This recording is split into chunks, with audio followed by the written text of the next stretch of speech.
IVM। भाई हम हिंदुस्तानियों को बतियाना बड़ा पसंद है। बंगाली में अड्डा, उड़िया में खोटी, कन्नड़ा में हरटे और हिंदी में पुलियाबाजी। इस कला के लिए हमारी हर भाषा में एक शब्द है। तो प्रणय और मैं तो अक्सर मिलकर पुलियाबाजी करते ही रहते हैं। हमने सोचा कि आपको भी इसमें शामिल कर लिया जाए। तो आइए प्रणय और सौरभ के साथ करते हैं पुलियाबाजी।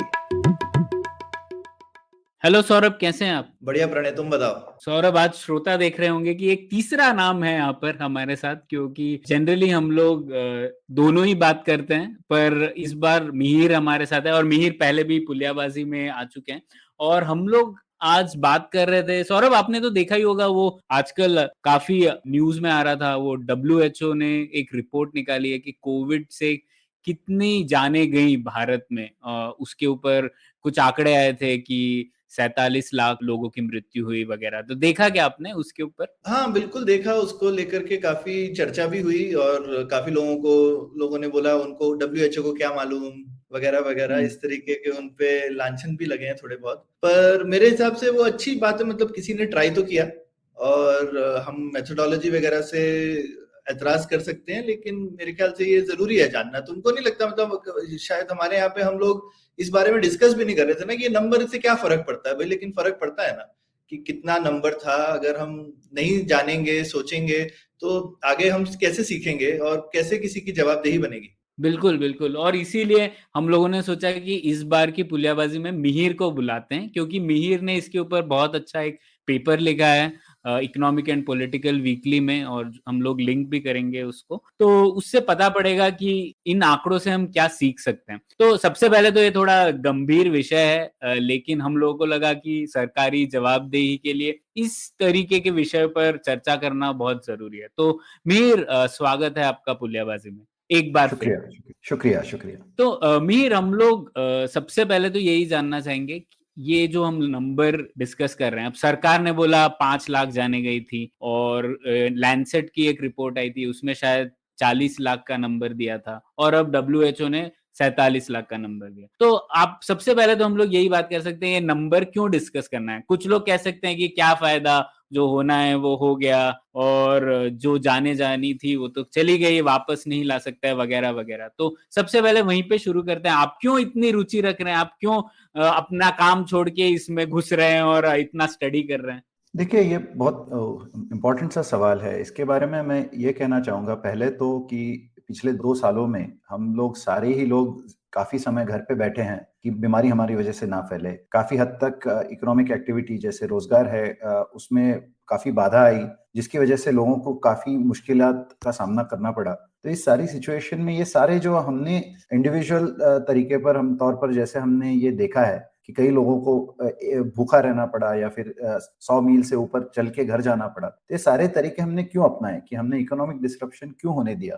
तो वो इसलिए होने दिया कि हमारे देश पर कोविड का कम से कम असर हो, और असर यही है कि लोगों की जान जा सकती है। इस बीमारी का कोई इलाज नहीं था 2 साल पहले, और कोई अंदाजा भी नहीं था ये कितना जोर से फैलता है और कितने जल्द से जल्द लोग इससे अफेक्ट हो सकते हैं। तो अगर हमने 2 साल पहले से लेकर अब तक जो भी मास्क पहने हैं, हाथ धोए हैं बार-बार, या फिर घर पे बैठे हैं, या फिर अस्पताल की कमी महसूस की है, या फिर कई कई चीज़ ऐसे हमने इग्नोर किए जो हमेशा उसके ऊपर ध्यान देंगे। तो अगर 2 साल तक हमने ये सब किया है, तो ये इसीलिए किया है क्योंकि सरकार ने ये बोला और हेल्थ एक्सपर्ट्स ने हमें ये बोला कि कोविड का काफ़ी ज़्यादा इम्पैक्ट हो सकता है, जानें जा सकती है। इसी रोकने के लिए ही हमने ये किया। तो अगर हमने ये सब किया है, तो इसकी हमको क्या रिजल्ट मिला ये देखना भी इम्पोर्टेंट है एक तरीके से। दूसरी बात ये है कि जब भी हम एज ए सिटीजन इस देश में रहते हैं और सरकार के आदेशों का पालन करते हैं, तो इसका ये मतलब नहीं है कि हम सरकार से सवाल ना पूछें। मतलब तो यही है कि सरकार हमारे लिए काम कर रही है या ना, ये तो हमको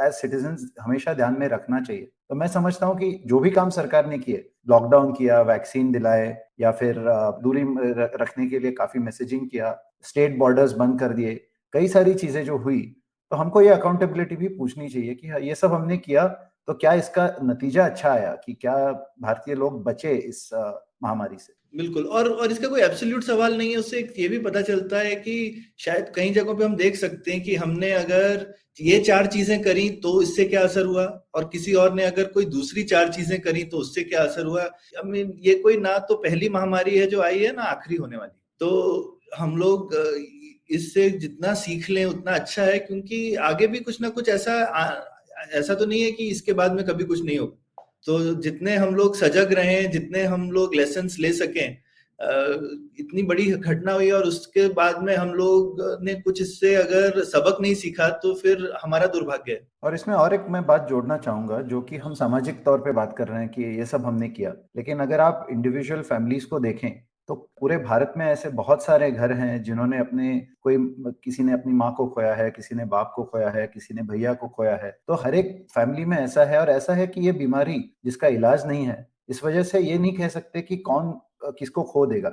ऐसा नहीं है कि इसका इलाज हो सकता था या आप पैसे खर्च कर सकते थे या डॉक्टर के पास जा सकते थे। तो कई फैमिलीज में ऐसा है कि ये होना ही था, ये जो रेजिग्नेशन है ये बात सही नहीं है, क्योंकि बीमारी फैलने से रोकना या बीमारी का असर कम से कम हो, इसके लिए काम करना यही सारे डॉक्टर्स का या सरकार का काम था।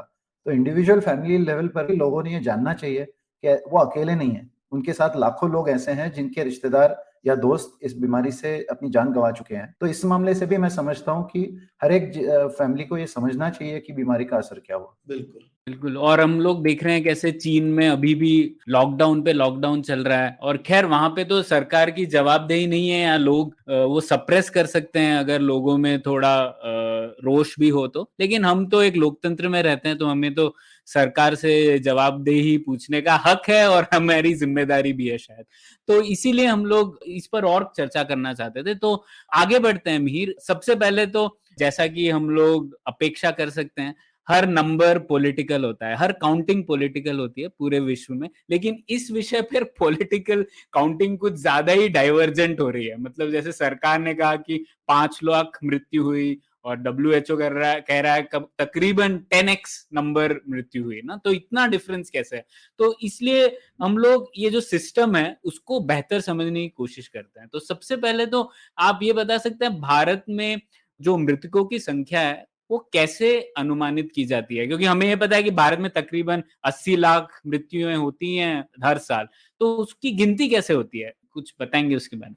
बिल्कुल, मतलब 80 लाख का आंकड़ा बहुत बड़ा लगता है। ऐसे 80 लाख लोग हम सोच नहीं पाते कि कितना बड़ा आंकड़ा है।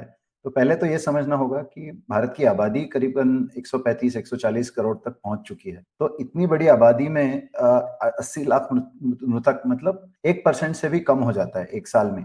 तो ये तो है कि एज की वजह से या बीमारी की वजह से या एक्सीडेंट की वजह से लोग हर साल ही मृत्यु पाते हैं, और उनकी जो काउंटिंग होती है वो कुछ इस तरीके से होती है कि अगर जो व्यक्ति मृत हुआ है वो अगर किसी अर्बन या सेमी अर्बन एरिया में है, जिधर म्युनिसिपल कॉर्पोरेशन हो या ऐसा कोई अर्बन बॉडी हो, तो वहां पर अगर अस्पताल में मृत्यु होती है तो अस्पताल एक सर्टिफिकेट देता है, उसको लेकर आप लोकल गवर्नमेंट जो म्युनिसिपल कॉर्पोरेशन है उसके पास जाते हैं। वो सर्टिफिकेट के ऊपर वो बॉडी एक्सेप्ट करती है कि इस व्यक्ति की मृत्यु हुई है, और उसकी रजिस्ट्रेशन की जाती है। तो ये ज्यादातर अर्बन एरियाज में, सेमी अर्बन एरियाज में कंप्यूटर से होता है काम। अगर आप बंगलोर में जाएं या दिल्ली में जाएं तो ये काम इस तरीके से होता है। और अर्बन एरियाज में कायदे से भी ये जरूरी है कि अगर क्रेमेटोरियम में या कहीं भी अगर उस व्यक्ति की को दफनाना हो या जो भी अंत्यविधि है वो करना हो, तो आपको वो सर्टिफिकेट पहले लाना है। इसके उससे पहले ये हो नहीं सकता। तो इसलिए अर्बन एरियाज में तो ये रूल है कि ये रजिस्ट्रेशन होनी चाहिए। रूरल एरियाज में थोड़ा अलग बात है। एक तो है कि कंप्यूटराइजेशन और नेटवर्क और ये थोड़ा कम है, और ग्राम पंचायत लेवल पर जो भी ग्राम सेवक हो या और कोई जो भी स्टेट गवर्नमेंट अपॉइंटेड ऑफिसर हो, उसके पास लोग जाते हैं कि हमारे घर में मृत्यु हुई है, आप नोन कीजिए, इसकी आप रजिस्ट्रेशन कीजिए। लेकिन ये हर दफा होता ही है, ऐसे नहीं है। कई लोग ऐसे हैं कि जो गुजर जाते हैं उनका नेक्स्ट ऑफ किन नहीं है, या फिर तो कोई रजिस्ट्रेशन शायद ना हो। कई लोग ऐसे एरियाज में रहते हैं और उनकी कोई प्रॉपर्टी ना हो, तो फैमिली समझती है कि रजिस्ट्रेशन करने की कोई जरूरत ही नहीं, व्यक्ति गुजर गया तो जो भी होना है वो होना है, लेकिन सरकार को बता के कोई फायदा नहीं। तो ये कंपलसरी तो है एक तरीके से, अर्बन एरियाज में तो हो जाता है, लेकिन देश के कई हिस्से ऐसे हैं जहाँ पर ये होता नहीं। तो ये जो रजिस्ट्रेशन होते हैं ग्राम पंचायत लेवल से लेकर म्युनिसिपल कॉर्पोरेशन तक, इसकी पूरी गिनती नीचे से ऊपर तक स्टेट गवर्नमेंट तक आती है, और स्टेट गवर्नमेंट ये रिपोर्ट सेंट्रल गवर्नमेंट को देती है, यूनियन गवर्नमेंट को, और वो सारे राज्यों के रिपोर्ट्स ऐड होके जो गिनती निकलती है, वो आंकड़ा जो 80 लाख का आपने बताया वो निकल आता है। ये है कि जो लोग सरकार के ऑफिस में जाकर उन्होंने बताया कि हमारे फैमिली में या हमारे पहचान में किसी की मृत्यु हुई है, आप इसकी रजिस्ट्रेशन कीजिए। तो ये है सीआरएस। इसके इस चीज पूरी सिस्टम को सिविल रजिस्ट्रेशन सिस्टम बोलते हैं।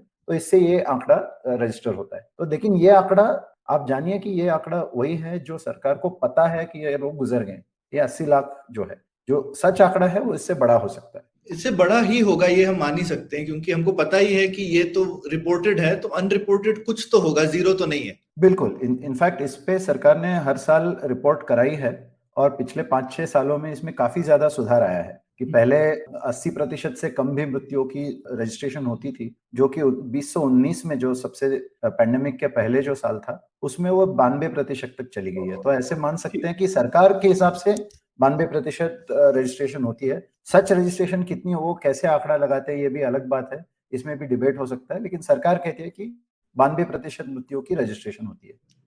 ठीक है। और ये तो हो गया सीआरएस, और एक और कोई तरीका होता है ना अनुमान करने का? बिल्कुल। तो सीआरएस ये है, ये अनुमान नहीं है, ये बिल्कुल ये सही आंकड़ा है कि इसमें जाके आपने बताया है कि मौत हो चुकी है और आप रजिस्ट्रेशन कराइए। तो सीआरएस में जो भी आंकड़ा है वो सही होना चाहिए। वो काफी हद तक कभी कभी बदलता है, क्योंकि मौत की रजिस्ट्रेशन 3 महीने बाद हो सकती है, या फिर कभी कभी कोई स्टेट्स का आंकड़ा बाद में जो रिपोर्ट करेक्शन कराते हैं उससे बदलता है, ऐसे होता है। लेकिन टोटल कितनी मौतें हुई इसके लिए सरकार का एक अलग सिस्टम है, ये सर्वे की बेसिस पे होता है कि कई लाख फैमिलीज का, मेरे अगर मैं गलत ना हूं तो 8 लाख घरों में, हाउसहोल्ड्स, 8 लाख हाउसहोल्ड्स सर्वे किया जाता है हर साल।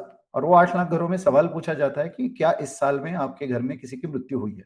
तो अगर ये या फिर बर्थ भी हुई है, ये बर्थ एंड डेथ दोनों का सर्वे होता है। तो अगर बर्थ हुई है तो बर्थ की आंकड़ा गिना जाता है, डेथ हुई है तो वो आंकड़ा गिना जाता है। और ये जो 8 लाख घर है, तो उनके हिसाब से 8 लाख घर ये पूरे देश का एक रिप्रेजेंटेशन मानते हैं, और उनका जो आंकड़ा आता है उसके बेसिस पर गणित का इस्तेमाल करके बोलते हैं कि अगर इन 8 लाख घरों में इतना हुआ है तो पूरी आबादी में कितनी मौतें हुई होंगी। तो ये एसआरएस वाला आंकड़ा है जिससे वो 92% निकलता है। ठीक, समझ गए। ये तो शायद वो एसआरएस से जो नंबर होता होगा वही वो डिनोमिनेटर रहता होगा 92% कैलकुलेट करने के लिए। बिल्कुल, क्योंकि बिल्कुल सही, बिल्कुल सही। ठीक है, ठीक। हाँ। ओके, तो ये हम लोगों को समझ में आ गया कि आम तौर पर किस तरीके से हम लोग नंबर गिनते हैं, और सरकार कह रही है कि 2019 तक 92% जो थे वो सिविल रजिस्ट्रेशन सिस्टम में हम लोग नोट कर रहे थे। ठीक है, तो अब आगे बढ़ते हैं, कोविड पर आते हैं। तो सरकार ने कहा कि तकरीबन 5 लाख मौतें हुई 1.5-2 साल में। सरकार ने कैसे अनुमान लगाया, उनकी क्या नीति थी ये असाइन करने की कि ये जो मृत्यु हुई है ये कोविड-19 की वजह से हुई है? बिल्कुल। इसमें आप जानिए कि जब भी अस्पताल में किसी की मृत्यु होती है तो डॉक्टर को कंपलसरी है कि उसमें वो लिखे किस वजह से इस व्यक्ति ये व्यक्ति की मृत्यु हुई है। अगर कोई गुजर गया है कैंसर की वजह से तो लिख सकते हैं कि कैंसर था, या हार्ट अटैक की वजह से तो हार्ट अटैक लिख सकते हैं, या फिर कोई ऐसे अननोन रीजन, या एक्सीडेंट विक्टिम है, कोई रोड एक्सीडेंट से आया है तो लिख सकते हैं एक्सीडेंट से हुआ है, या कोई भी अलग वजह हो सकती है। तो कोविड के मामले में यह है कि सरकार ने डॉक्टरों को गाइडेंस दिया हुआ है कि अगर किसी व्यक्ति की मृत्यु इस पर्टिकुलर एक कारण से होती है तो आप कोविड कह सकते हैं। जैसे कि डॉक्टर्स कोविड का निदान कैसे करते हैं, वो देखते हैं कि या तो आरटीपीसीआर टेस्ट कराते हैं या फिर एंटीजन टेस्ट कराते हैं। अगर टेस्ट उपलब्ध हो तो वो टेस्ट अगर पॉजिटिव आता है तो मान लेते हैं कि इस व्यक्ति को कोविड हुआ है। अगर वो टेस्ट के बाद कुछ ही दिनों में या कुछ हफ्तों में उस व्यक्ति की मौत हो जाती है और उसमें सिम्टम्स दिखते हैं कि लंग्स इन्फेक्शन हुआ है जो भी कोविड के हैं, तो डॉक्टर उसमें लिख देता है कि ये मृत्यु कोविड की वजह से हुई है। उसके अलावा और भी है कि अगर टेस्ट नेगेटिव आता भी है फिर भी डॉक्टर को लगता है कि पैटर्न देख के ये कोविड से हुआ है, कि सीटी स्कैन में आपको लंग्स भरे हुए दिखाई दे रहे हैं या जो भी है, तो भी डॉक्टर लिख सकता है कि कोविड से मृत्यु हुई। लेकिन सरकारी गाइडेंस जो है कि इस कारणवश आप लिख सकते हैं कोविड से मृत्यु हुई है, तो डॉक्टर लिख सकता है। लेकिन अगर वो कारण मीट ना हो या फिर किसी व्यक्ति की मौत हो जाए डॉक्टर को मिलने से पहले या टेस्ट होने से पहले, तो डॉक्टर ये तो लिख नहीं सकता। मौत जब हो जाती है उसके बाद तो ये टेस्टिंग और इससे तो होने से रहा। तो इस वजह से सरकारी जो भी आंकड़ा है, जो 5 लाख का आपने कहा, वो 4,81,000 है पूरा साल 2020 और 2021। 2 साल मिला के 4,81,000, जो अब तक करीबन 5,40,000 के पद तक पहुंच गया है आज की तारीख में। तो ये जो 4,81,000 है, इसमें कहीं ना कहीं एक आरटीपीसीआर रिपोर्ट है, कहीं ना कहीं एक सीटी स्कैन है, कहीं ना कहीं कोई और डॉक्टर का दस्तावेज है जिससे ये जाना जाता है कि ये कोविड से मौत हुई है। तो इसमें क्या प्रॉब्लम है? तो पोस्टमार्टम क्यों नहीं करते मेहर? पोस्टमार्टम अलाउड नहीं है या वो टेस्ट नहीं काम करता है? क्योंकि मैंने काफी लोगों के मुंह से सुना है कि उनको लगा कि उनके किसी परिजन की या फैमिली मेंबर की डेथ जो है वो उनको लगा कोविड से हुई है, लेकिन टेस्ट नहीं करा पाए थे, घर पे ही मौत हो गई और हॉस्पिटल जाके, लेकिन लोग बोलते हैं कि नहीं अब हम टेस्ट नहीं कर सकते, प्रोटोकॉल में ही नहीं है पोस्टमार्टम टेस्टिंग। देखिए, इसके बारे में मैं साइंटिफिक रीजन और एडमिनिस्ट्रेटिव रीजन दोनों नहीं जानता, लेकिन एक बात आप समझ सकते हैं कि कोविड की जो वेव आई थी, जो वेव हम कहते हैं, काफी हद तक ऐसे रहता है कि कुछ हद तक सरकारी अस्पताल या प्राइवेट अस्पताल में जाके आप टेस्टिंग करा सकते हैं, लेकिन जब संख्या बहुत ज्यादा बढ़ जाती है, जो आप कहते हैं कि कर्व फ्लैटनिंग जो हमने कहा था, वो कर्व अगर फ्लैटन नहीं होती, बहुत ज्यादा तादाद में एक हफ्ते में, एक महीने में ऐसे पेशेंट्स आते हैं, तो हमारे देश में सुविधा ही नहीं है। जैसे कई जिले ऐसे हैं पूरे कंट्री में जिन जिलों में एक भी आरटीपीसीआर मशीन ही नहीं है। अगर मशीन ही उपलब्ध ना हो तो आप टेस्ट कैसे कराओगे? ये पहली बात है। तो आरटीपीसीआर ये तो मतलब हमको लगता है कि सस्ता नहीं है। 800 रुपया तो बंगलोर में उसका चार्ज होता है, और उसकी मशीन और मशीन ऑपरेटर्स, उनकी भी सैलरी पकड़ के आप अगर कॉस्ट लगा लें तो काफी महंगा होता है। तो कई बार ऐसा है कि आपकी शहर में, आपकी गांव में अगर उपलब्धि नहीं है तो आप टेस्ट कैसे कराओगे? और जो दूसरा एंटीजन टेस्ट जो कहते हैं, वो टेस्ट तो उपलब्ध था ही नहीं कई महीनों तक। और आप, अगर आपको याद होगा तो अप्रैल से लेकर जुलाई 2021 में बहुत हमने समाचार देखे कि लोग अस्पताल जा नहीं पा रहे हैं, बेड नहीं मिल रहा, ऑक्सीजन नहीं मिल रहा। तो उस टाइम में टेस्ट मिलना भी मुश्किल था। तो तब जब मौत होती है तो मौत के 2 दिन बाद डॉक्टर, तभी उनका फोकस ये होगा कि जो अस्पताल में एडमिट है उनको बचाएं, ना कि कोई जो मर चुका है उसकी टेस्टिंग कराएं। ठीक ठीक। और टेस्ट पहले कम भी थे, ये तो तुम्हारी बात ठीक है मेयर, कि बस टेस्ट ही नहीं है अगर, तो आप फोकस करना चाहते हैं टेस्ट बचाने के लिए। लगता है कि ये काउंटिंग वगैरह तो ठीक है, बाद में किसी तरह से कर लेंगे ना, कोई उस समय डॉक्टर का तो फोकस नहीं है आंकड़ा कलेक्ट करना। बिल्कुल बिल्कुल ठीक, और ठीक बात भी है, उनके काम नहीं है। और मीर ये भी है ना कि फर्स्ट वेव में और शायद सेकेंड वेव में भी एक तो डर भी था ना कि किसी जिसको कोविड हुआ है, कई लोगों को ऐसा फियर भी था कि हम लोगों को भी हो जाएगा। तो उस वजह से भी एक कारण है कि शायद कुछ टेस्ट नहीं हुए होंगे। लोग यही सोच रहे होंगे कि अब जो हो गया सो हो गया, क्यों करना है ये डिटरमिन? टेस्ट करा के डर क्यों फैलाना है बेसिकली। बिल्कुल, कई हद तक ऐसे हुआ है। कई हद तक जैसे कि जो टेस्ट सैंपल कलेक्ट करने के लिए जो व्यक्ति आता है, उनको पूरे पीपीई की जरूरत होती है कि उनको कहीं ट्रांसमिशन ना हो जाए डिजीज का। तो ये भी शुरू में नहीं था, पहले वेव में स्पेशली नहीं था, कई हद तक अभी भी नहीं है। तो ये तो काफी कारण है अलग अलग, लेकिन बात तो ये है कि टेस्ट कम हुए, रिजल्ट्स कम आए, और इसके ऊपर सरकार के जो गाइडलाइंस थे वो पूरे गाइडलाइंस मीट करना ये भी मुश्किल है। ये भी हो सकता है कि अस्पतालों में कई हद तक दबाव आया होगा किसी प्रकार से कि आप कम दिखाएं टेस्ट, या ऐसे भी हो सकता है। तो ये तो हमको मालूम नहीं, लेकिन सारी कहानी इस सारी कारणों से जुड़ी हुई है। ठीक है। मीर, आपको ये पता है क्या दूसरे देशों में सरकारों ने कैसे गिनती की है कोविड-19 से मृत्यु की? अलग है क्या इससे?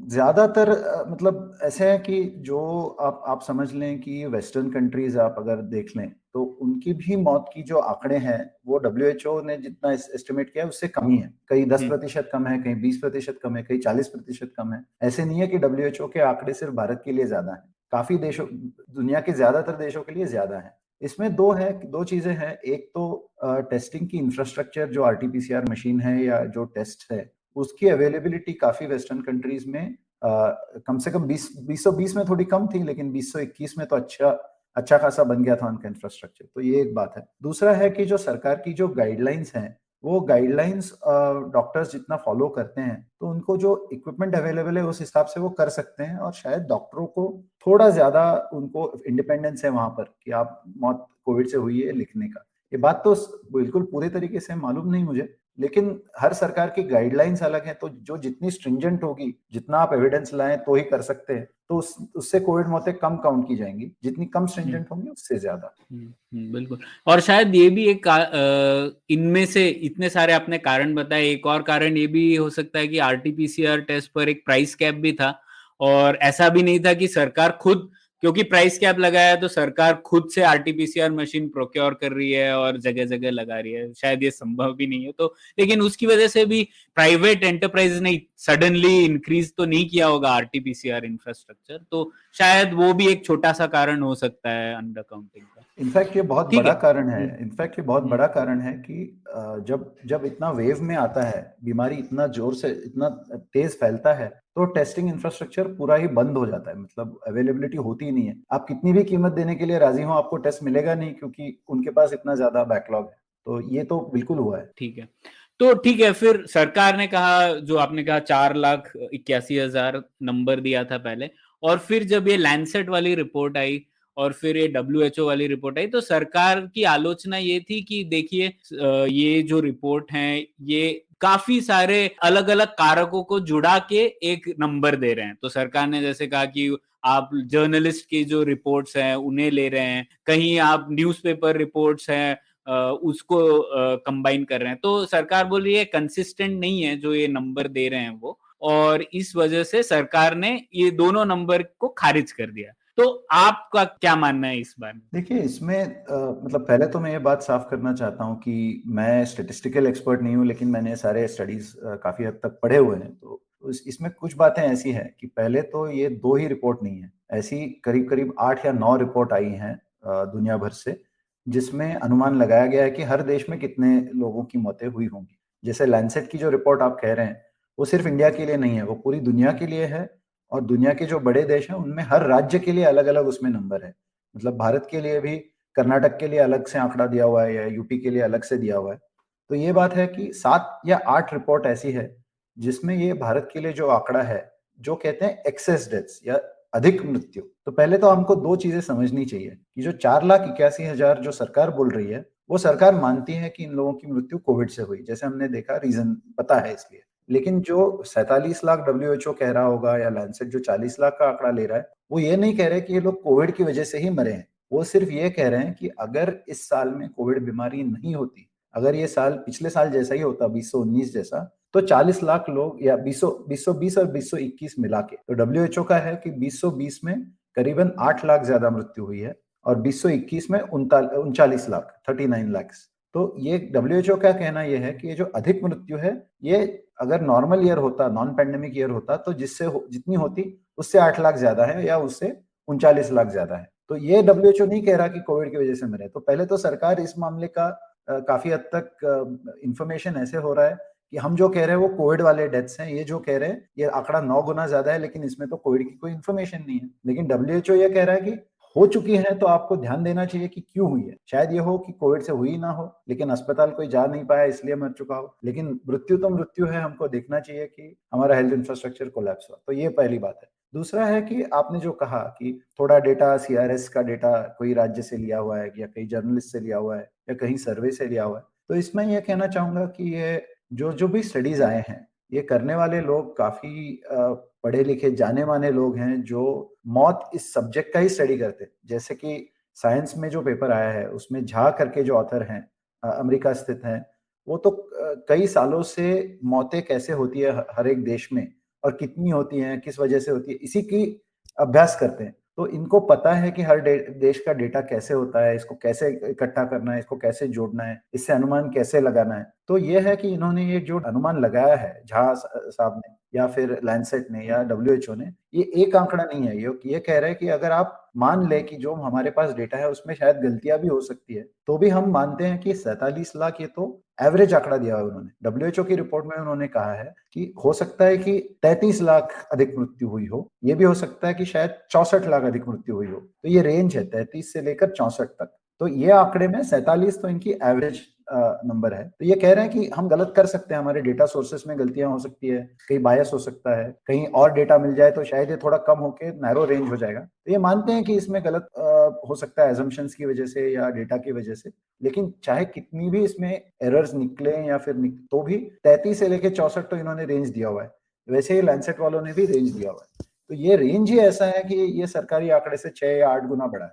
इसमें मुझे बहुत इम्पोर्टेंट आपने वो चीज बोली कि बेसिकली जो ओवरऑल अप्रोच है वो ऑलमोस्ट सबका सेम है कि एक नॉर्मल ईयर में हमारी कितनी डेथ्स होती हैं, ये हमारे पास है, और हम देखना चाहते हैं कि ये जो हमारा महामारी का साल है इसमें कितनी डेथ हुई, और हम जो उसमें एक्सेस जो अधिक मृत्यु हुई उनको काउंट कर रहे हैं। और वो अधिक मृत्यु कोविड की वजह से डायरेक्टली हो सकती है, इसलिए भी हो सकती है कि लोग घर में रहे, डर गए, खाना नहीं मिला, या फिर उनको बीमारी थी, वो हॉस्पिटल नहीं जा पाए किसी वजह से, बहुत वजहों से हो सकती हैं। लेकिन इसमें एक ये भी चीज छुपी है कि बहुत सारी वजह कम भी हो सकती हैं, जैसे लोग बाहर नहीं निकले तो एक्सीडेंट्स कम हुए, तो वो चीजों की वजह से मौतें कम भी हुई, क्योंकि लोग सड़क पे ही नहीं थे। हिंदुस्तान में दुनिया की सबसे ज्यादा एक्सीडेंट मौतें होती हैं, लेकिन रोड एक्सीडेंट्स ऑब्वियसली नहीं होंगे क्योंकि रोड पे लोग ही नहीं थे, है ना। लेकिन ये उन सब चीजों का घटा बढ़ा करके जो भी एक्सेस नंबर है, ये वो नंबर कैलकुलेट करने की कोशिश है। बिल्कुल बिल्कुल। और कोशिश ऐसे है कि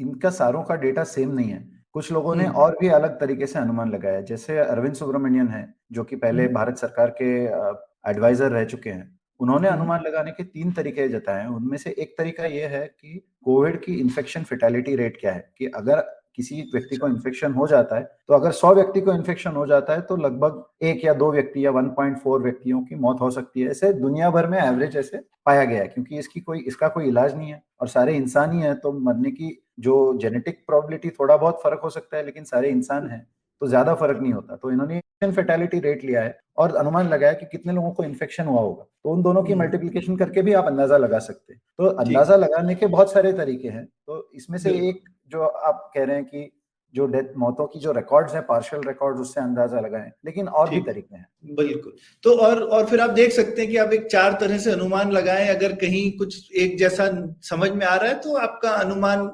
सही डायरेक्शन में तो है एटलीस्ट। बिल्कुल सही बात। हाँ ठीक है, तो उसी पर आते हैं। एक और अनुमान लगाने का तरीका जो मिहिर और सारंग उन दोनों ने मिलकर किया था, तो आपने एक पेपर लिखा है, उसके ऊपर चर्चा करते हैं। और मिहिर, मुझे इंटरेस्टिंग ये लगा कि इंश्योरेंस का डेटा जो आपने प्रयोग किया है उसका, और उससे आपने अनुमान लगाया, और आपका अनुमान शायद WHO के एस्टिमेट से काफी मेल खाता है। लेकिन मुझे ये जानना था कि अभी तक इंश्योरेंस का डेटा लेके किसी ने ये स्टडी क्यों नहीं की थी भारत में? आपको ये थोड़ा अटपटा सा नहीं लगा?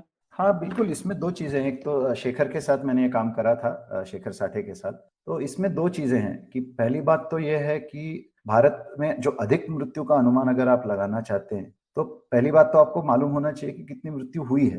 तो 2020 में कितनी मृत्यु हुई 2020 में, इसकी इंफॉर्मेशन भारत सरकार ने मई के पहले हफ्ते में शायद 3 मई को रिलीज की थी। तो इसके पहले तो सरकार से कोई ऑफिशियल फिगर ही नहीं था, कि आपको पता ही नहीं था कि सरकार कितना मान रही है। तो आप अधिक मृत्यु कितनी है इसका अंदाजा नहीं लगा सकते। जो पहले की जो पेपर्स हैं वो सब कह रहे हैं कि जो 2019 था या 2020 जितना फोरकास्ट था, प्रोजेक्टेड था, उससे ज्यादा हम बोल रहे हैं। लेकिन अभी यह है कि 2020 का ऑफिशियल आंकड़ा आ चुका है, तो आप इससे कंपेयर कर सकते हैं। दूसरी बात है कि इंश्योरेंस का जो डेटा है वो उसमें काफी ऐसे लैग होता है। पहले तो मैं साफ करना चाहता हूँ कि इंश्योरेंस मतलब हम क्या बोलना चाह रहे हैं। तो कि बीमा जब हम निकालते हैं तो किसी व्यक्ति की जिंदगी पर, या लाइफ इंश्योरेंस पॉलिसी LIC से जो निकालते हैं या फिर प्राइवेट इंश्योरेंस से निकाल सकते हैं, तो उसमें यह माना जाता है कि वो व्यक्ति एक प्रीमियम भरता है। वो प्रीमियम इसलिए होता है कि अगर उस व्यक्ति की किसी कारणवश मौत हो जाए during the time the policy is in effect, तो उनके जो बेनिफिशियरी होंगे उनको कुछ एक रकम दी जाएगी इंश्योरेंस कंपनी की तरफ से। तो इंश्योरेंस कंपनी का काम ही यह है कि लाखों लोग इंश्योरेंस निकालते हैं, उनमें से कुछ प्रतिशत लोगों की मौत हो जाती है या एक्सीडेंट की वजह से या बीमारी की वजह से, तो उनकी फैमिली को कोई राहत मिले वो प्रीमियम से। तो जैसे लाखों लोग प्रीमियम भरते हैं, उनमें से कई हजार लोग अगर मर जाएं तो वो उनको इंश्योरेंस कंपनी की तरफ से वो रकम दी जाती है। तो इंश्योरेंस कंपनी ये जो करती है बीमा का काम, तो ये हर साल काउंट करती है कि कितने पॉलिसीज उनके थे, उनमें से कितने पॉलिसीज क्लेम हुए कि मौत हो चुकी है, अब हमें आप रकम दे दीजिए। तो इसका डेटा हर साल नवंबर दिसंबर में आता है। तो ये एक IRDAI करके अथॉरिटी है, इंश्योरेंस रेगुलेटरी अथॉरिटी इंडिया की, वो सारी कंपनियों का पूरा इंफॉर्मेशन इकट्ठा करके नवंबर में ये इंफॉर्मेशन आती है। तो 2020 की इंफॉर्मेशन नवंबर 2020 में शायद आई थी, फाइनेंशियल ईयर की वजह से होता है, और 2021 की इंफॉर्मेशन उस साल के नवंबर में आई थी। तो पहले तो इंश्योरेंस की इंफॉर्मेशन ये थी, और 2021 में जितनी मौतें हुई हैं उसकी इंफॉर्मेशन इस साल के नवंबर में आएगी। तो इंफॉर्मेशन पूरी अवेलेबल ही नहीं थी, पहली बात। दूसरी बात यह है कि ये बिल्कुल मतलब इंश्योरेंस क्लेम तो कुछ प्रतिशत लोग ही इंश्योरेंस लेते हैं। ऐसा नहीं है कि भारत के 140 करोड़ लोग हैं, सबके पास इंश्योरेंस पॉलिसी है। हालांकि अब प्रधानमंत्री बीमा योजना या इसकी वजह से थोड़ा बढ़ रहा है, लेकिन ऐसा नहीं है कि सब लोगों के पास इंश्योरेंस है। तो हमेशा ये जो आप अनुमान लगाते हैं, इसमें आप कितना डेटा आपके पास है और आप कितना उससे और अनुमान लगा रहे हैं, ये भी डिपेंड करता है। तो ये इसकी फरवरी में एक रिपोर्ट आई थी, जब लाइफ इंश्योरेंस कंपनी LIC ने अपने शेयर्स बेचने का जो प्रपोजल रखा था, तब LIC की इंफॉर्मेशन आई थी। तब एक दो बार मीडिया में इसका रिपोर्ट आया था कि LIC के नंबर्स बहुत ज्यादा बढ़ रहे हैं, बहुत ज्यादा लोगों ने पॉलिसी क्लेम की है कि हमारे रिश्तेदार की मौत हुई। तो लोगों ने तब बोला था कि हो सकता है कि शायद मौतें बढ़ी हैं, लेकिन किसी ने इसको इस तरीके से पूरे तरीके से देखा नहीं कि हिस्टोरिकली क्या हो रहा था पिछले सालों में, 2020-21 में क्या हुआ। बस हमने तो वो 2020 के आंकड़े जो सरकारी हैं और जो 2020 और 21 के आंकड़े हैं जो IRDAI की तरफ से आए हैं, उनको इकट्ठा करके हमने कंपेयर किया है। तो ये कर तो कोई भी सकता था, हमने तो थोड़ा शायद उसको कहते हैं कि एक मेथड, सही वक्त पर एक पूरा गणित निकाल के हमने रखा है आपके सामने। तो ये क्या LIC का IPO हुआ इसीलिए आपको नंबर जल्दी मिल गया, अदरवाइज नवंबर में ही आता मिहिर? पूरा तरीके से ये नहीं है। 2021 के जो नंबर हैं 9 महीनों के, अप्रैल से लेके दिसंबर तक, वो आंकड़े IRDAI के रिपोर्ट नवंबर में आती, तभी पूरे तरीके से मिलते। कुछ इंश्योरेंस ऐसे हैं जो 3 महीनों के आंकड़े भी रिलीज करते, लेकिन पूरी इंडस्ट्री का नहीं मिलता। तो LIC ने इनका IPO था तो 9 महीनों का आंकड़ा दिया हुआ है। अब भी हमको पता नहीं कि जनवरी से लेके मार्च 2022 इस साल क्या हुआ है इंश्योरेंस क्लेम्स में, ये हमको नहीं पता। तो ये 9 महीने के आंकड़े LIC की वजह से मिले हैं, और हमने देखा है कि LIC लगभग हाफ इंश्योरेंस क्लेम्स LIC के होते हैं हर साल। LIC इतना बड़ा कंपनी है कि आधे क्लेम्स तो LIC की तरफ से उसका भुगतान किया जाता है, और बाकी के आधे बाकी सारे इंश्योरेंस कंपनी मिला। पर ये यूजफुल डेटा है क्योंकि डेल्टा वेव उसी टाइम पे आई है। बिल्कुल बिल्कुल, ये पिछले 9 महीने में। तो ओके, तो ये भी एक कारण हो सकता है प्रणय, जो टिपिकल रिसर्चर वेट कर रहे होंगे और मिहिर ने IPO के प्रोस्पेक्टस में से डेटा निकाल लिया। तो ये अनुमान निकालना, और ऐसा है ना कि आपको अनुमान निकालना है तो अनुमान में ये तो मैं मानता हूं कि हमारा अनुमान ही है। ऐसा नहीं है कि हम कह रहे हैं कि बिल्कुल यही सही आंकड़ा है। हम कह रहे हैं कि जो आंकड़ों में जो ट्रेंड दिखाई पड़ रहा है, जो हमने देखा है, उसके हिसाब से ये आंकड़ा सही लग रहा है। और सही आंकड़ा तो पता चलेगा जब नवंबर में रिपोर्ट आएगी, तब पता चलेगा कितनी क्लेम्स आए हैं वैसे। ठीक। और एकदम सही आंकड़ा तो लोग कहते हैं कि अगर सेंसस का पूरा डेटा है तो उसमें निकल ही आएगा, पर हम सेंसस डिले हो गया इंडिया का, तो डेटा बहुत लेट आएगा। नहीं, और इसमें ये बात है कि सेंसस में ये सवाल तो होता नहीं है। सेंसस में मेरा तो मानना है कि जब भी सेंसस होगा, इसमें एक एक्स्ट्रा सवाल ऐड होना चाहिए। इस सवाल में पूछना चाहिए कि क्या 2020 या 2021 में आपके परिवार में किसी की मृत्यु हुई है। ये सिंपल सा सवाल अगर ऐड किया जाए तो फिर हमको डेटा मिल सकता है। लेकिन अगर ये सवाल पूछा ही ना जाए तो ये गारंटी नहीं है कि हम सेंसस के बाद भी बता सकते हैं। लेकिन वो ट्रेंड ग्रोथ जो है उससे हम निकाल ही लेते हैं ना मिहिर। पहले आई थिंक जैसे जो 1917 का पैंडेमिक है, उसमें भी लोगों ने डेथ ऐसी कैलकुलेट करी है ना कि भाई 2 सेंसस के बीच में हमको पता है कि इतनी आबादी बढ़नी चाहिए थी, अगर उससे कुछ अलग बढ़ी है तो यानी उतनी मौतें हो गई। हाँ, बात तो सही है आपकी, लेकिन सवाल पूछा जाए तो आपको और ज्यादा जैसे कहते हैं कि प्रैक्टिकली इंफॉर्मेशन मिलेगा कि लोग बताएंगे कि मौत हुई है। सीधे मिल जाए तो कोई उसका दो राय नहीं, लेकिन ये एक घुमावदार तरीका तो है जो कि काफी रिलायबल माना जाता है कि अगर सेंसस डेटा आ जाए तो हम बिल्कुल निकाल ही सकते हैं डेटा थोड़ा। बिल्कुल, लेकिन सवाल ही इस अगर आप सोचे, हमने बात की शुरुआत कब से की थी, तो घुमावदार तरीका कहने, गवर्नमेंट हम जो भी तरीके लोग निकाल रहे हैं अंदाजा लगाने के, हर तरीके को घुमावदार अगर कहें तो फिर ये भी आपका वाला तरीका भी घुमावदार ही निकला। तो हाँ, वो बात इसमें गड़बड़ है। ये तो बात है। नहीं, सब है तो सब अनुमान ही, जैसा आपने बोला, तो बस ये है कि अनुमान अच्छे और बुरे हो सकते। ठीक है मिहिर, तो फिर आपको क्या रिजल्ट मिला इस एनालिसिस का? हाँ, तो मैं एकदम समझाता हूँ बहुत आसान तरीके से कि हमने देखा कि 2017 से लेकर के हमने इंश्योरेंस का डेटा देखा। तो इंश्योरेंस 2 तरीके के होते हैं कि या तो आप और हम खुद जाकर इंश्योरेंस कंपनी को बोल सकते हैं हमको पॉलिसी बेचो और हम पैसा देंगे और फिर पॉलिसी खरीदेंगे, तो इसको कहते हैं इंडिविजुअल पॉलिसीज।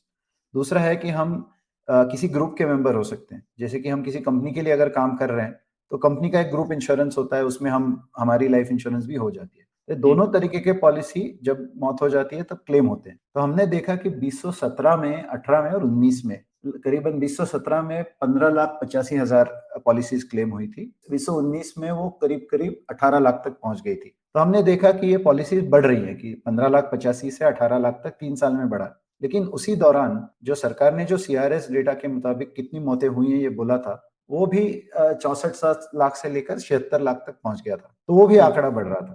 तो हमने देखा कि लगभग हर साल करीबन 24% होता है रेशियो, जो कि जितने भी लाइफ इंश्योरेंस क्लेम्स सेटल हुए, जिसमें भुगतान हुआ या फिर कंपनी ने बोला ये आपका क्लेम है, तो 24% क्लेम सेटल होते हैं जितनी मौतें रजिस्टर होती है। तो CRS में अगर आप समझ लो कि 100 लोगों की मृत्यु रजिस्टर हुई है तो 24 इंश्योरेंस क्लेम्स आएंगे। ये हमने देखा 2017 से लेके 2019 में आंकड़ा था। अभी 2020 और 2021 में हमको ये पता है कि इंश्योरेंस क्लेम्स कितनी आई है। 2020 का तो पूरा आंकड़ा IRDAI की तरफ से आया है और 2021 के लिए हमने अनुमानित किया, जो IRDAI से आया है और LIC से जो हमने निकाला है, तो उसमें से हमने अनुमानित किया।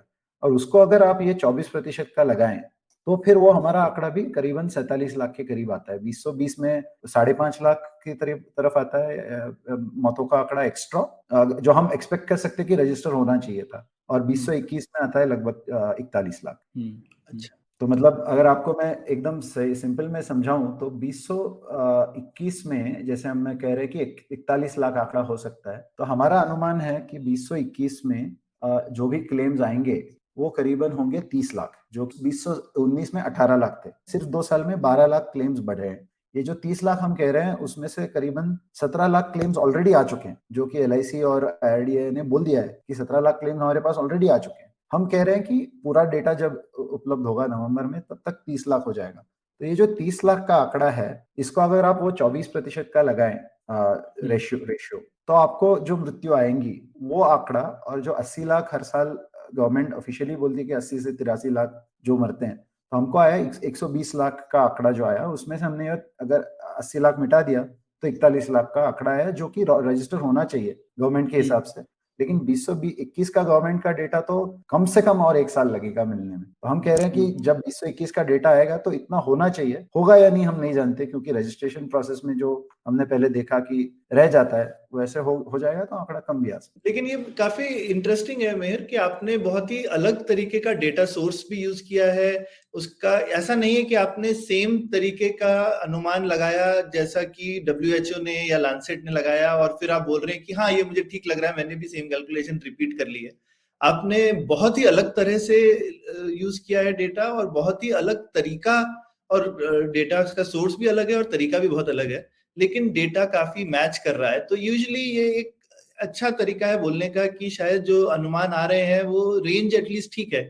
हो सकता है कुछ ऊपर नीचे हो 10-20%, लेकिन आप एटलीस्ट विद इन बाउंड्स आप जो है आपका नंबर काफी ठीक ठाक है। आप बिल्कुल सही कह रहे हैं। मतलब इसमें मैं ये क्लियर कर देना चाहूँ कि जो भी WHO, लैंसेट, साइंस या ये जो 7-8 अलग स्टडीज हैं, इनके पास बहुत ज्यादा और इन्फॉर्मेशन थी जो कि हमने इस्तेमाल कराई नहीं है। और ये इन्फॉर्मेशन की वजह से इन्होंने इसमें काफी ज्यादा हद तक गणित का इस्तेमाल किया है।